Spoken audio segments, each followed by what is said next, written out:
There are moments that I look at him, this kid that I raised, and I wonder who he is.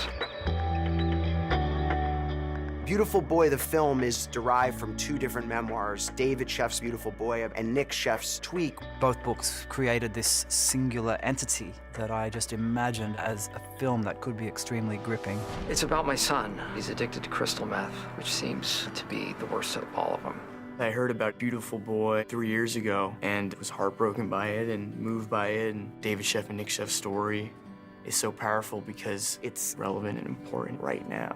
At a time when addiction is just sweeping through our country and destroying so many families and affecting so many communities, more people are dying from overdose than anything else under 50 years old, and we're losing about 150 people every day. What is your success rate? The success percentage is in the single digits. It's about a family, it's about a relationship between a father and son, and how addiction affects relationships, how really no one is safe from it. You're doing every drug on the planet and lying? I'm really sorry, Dad.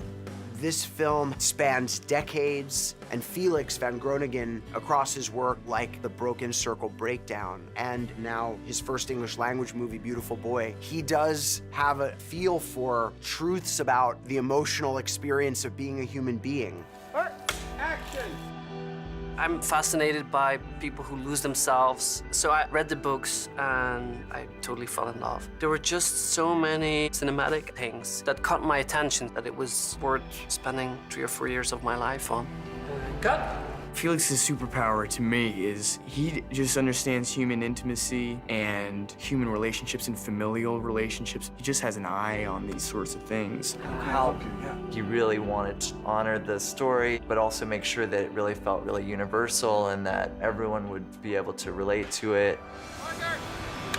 Nature was a big part of Nick and David's life growing up. They live in Marin. It's intensely beautiful. They spend a lot of time outside. And we wanted to show this is a boy who came from a beautiful place. This project was particularly wonderful because we did have a lot of access to the photos and to the real family, and we had this really beautiful visual history of everything that they've went through. My son is out there somewhere, and I don't know how to help him! We went up north in Marin County where we shot the beaches and the roads. We shot San Francisco, Golden Gate Bridge, Haight Street, Tenderloin. It's hard to see it, thought it was right to do it there, to get the reality of it. I don't feel like I have a disease. I put myself here. You can't overstate what a treat it is to be in front of the camera of that sort of team, and how amazing is that? I need to find a way to fill this black hole in me. It's easy to look at a movie like this and think this involves some pretty dark things. But I see the movie as full of joy and hope and like a real expression of humanity towards one another. I still have a family. I want them to be proud of me.